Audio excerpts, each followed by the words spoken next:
Assalamualaikum warahmatullahi wabarakatuh. Salam sejahtera kepada bapak-bapak, ibu-ibu, dan teman-teman sekaliannya. Saya lihat MC tadi, suara kurang kuat. Saya tak boleh pakai macam dia lagi, suara sudah hilang kerana kita baru balik training 4 hari workshop conduct training di Podixon. Namun begitu saya nak tanya saja kepada anda, apa khabar semua? Kalau apa khabar slow, dia slow. Kalau nak kuat kena pakai cakap kuat. Cuba boleh kuat sikit tak semangat?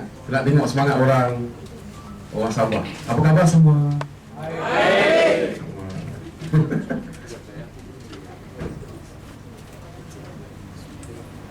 Saya berasal dari Singapura dan wawasan kami adalah untuk membina masyarakat cemerlang. Apa yang saya capai selama ini yang ingin dikongsikan menjadi satu kepuasan dalam hidup Dan apa yang nak disampaikan pada malam ini bukan sekadar satu bisnes. Bisnes saya yakin anda mungkin lebih pandai bisnes, macam-macam bisnes orang buat macam-macam perniagaan. Tapi yang saya nak sampaikan lebih penting dari itu, yaitu kehidupan yang cemerlang, kehidupan yang gembira, kehidupan yang bahagia. Kalau bisnes kita maju, tapi boleh tak bisnes maju duit banyak tapi tak gembira, boleh terjadi tak? Kenapa katanya? Tak ada kebebasan, dipenjarakan bisnes, diperintah bisnes, banyak orang diperintah bisnes, Dan juga ada juga orang yang berpenyakit yang berat, menunggu saat, menanggung bisa, menanggung derita. Bisnes maju duit banyak, duit million-million kat bank dia, tapi hati dia tak gembira. Jadi kita kena fikir, bukan sekadar duit saja, tapi keseluruhan kehidupan ini menjadi satu package untuk kita bahagia di dunia dan juga di akhirat. Bukan sekadar duit, tapi nak faham cara buat amal kebajikan terbaik macam mana. Saya mulakan dengan satu program kehidupan cemerlang ni supaya, tapi saya yakin kalau anda faham seperti saya faham, nanti malam ni balik anda tak boleh tidur. Anda dekat nak cerita dengan orang-orang satu Sabah ni. Begitu gembira, begitu besar hati sekali nak sampaikan berita baik ni. Nak menolong lebih ramai orang, nak menolong. Jadi dasar kehidupan cemerlang ni ada 4 asas, ada banyak sebenarnya, tapi 4 asas saya fikirkan sangat-sangat penting, paling basic kita nak capai, iaitu kesihatan yang berterusan sehingga akhir hayat. Bukan nak sihat 1 bulan, 1 tahun aja sampai bila-bila, sampai waktu kita dipindahkan ke alam yang lain. Jadi tidak menanggung derita. Kedua, yang nak sampai, yang nak bahagia, harus ada kebebasan wang. Bukan sekadar ada wang, saya tahu semua orang ada wang.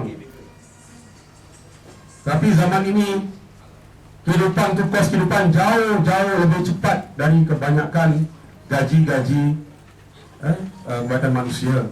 Jadi banyak orang berlumba dengan bil, dan banyak orang menanggung hutang. Hati pun tak gembira. Jadi kalau kita nak kejar dengan zaman kemajuan, kita tak boleh larikan diri dari pengaruh moden, kecuali kita hidup dalam hutan. Seorang diri pun, kalau kita ada anak pun susah. Anak kita pun nak tengok TV juga. Kalau orang beli flat screen, dia pun nak flat screen juga. Kalau TV kita tak bagus, dia pergi rumah jiran tengok TV pula. Jadi internet, laptop lah, macam-macam. Semua orang harus ada zaman ni, baru kita rasa hidup tu lebih sempurna. Lebih sempurna maknanya lebih gembira. Jadi ada orang cakap duit ni tak penting, betul ke? Boleh ke duit tu tak penting? Tak boleh. Duit penting. Kalau duit tak penting, tapi biasa orang yang cakap begini, dia bekerja siang malam 14 tapi cakap duit tak penting. Kalau tak penting, tak payah kerja lah ataupun duit dia semua nasi kita, betul tak? Betul. Nasi kita tahu lah macam nak belanjakan bebas wang. Dan ketiga, bebas waktu. Hidup tak diperintah oleh manusia lain. Kerana bila kita faham lebih mendalam, kita ni semua adalah khalifah di muka bumi. Bukan untuk hidup kita diperintah, orang lain perintah hidup kita siang dan malam. Malam kalau kamu nak tidur, pasal pagi nak bangun. Kenapa pagi nak bangun? Nak kena perintah. Kalau tak pergi kerja, apa jadi? Kalau orang lambat, jadi diperintah orang kan waktu kita. Sampai dah ada duit, dapat bonus ujung tahun, nak holiday pun nak kena minta approval, minta izin. Jadi hidup kita ni diperintah saja. Bila kita nak bebaskan diri kita. Jadi saya nak tunjuk anda rahsia bagaimana anda boleh bebaskan diri anda, punya waktu untuk diri anda sendiri, untuk keluarga anda sendiri. Tak diperintah oleh mana-mana manusia. Ya, dan anda boleh pilih nak gunakan waktu itu untuk apa? Untuk travel, ya, untuk hobi, untuk mendalami apa ilmu yang anda suka, ya.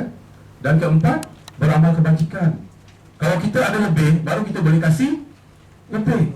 Pendapat anda, amalan kebajikan yang baik ni apa? Bagi orang duit, sedekah, atau bagi orang ilmu macam nak buat duit? Mana yang bagus? Ilmu. Kalau kita bagi orang duit, memang tu boleh menolong dia, tapi berapa lama?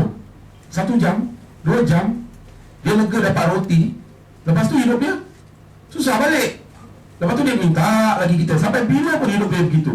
Tapi kalau anda berikan orang tu ilmu keuangan, dia akan gunakan ilmu keuangan tu untuk dia dapat kejayaan dalam hidup, dan ilmu tu juga dia dapat sebarkan kepada lebih ramai orang. Itu kebajikan yang besar.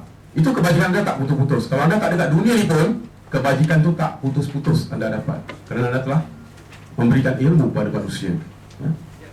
Jadi yang kita cari adalah bahagia, ya? Tak mungkin orang duitnya kurang, waktunya tersempit boleh lebih bahagia.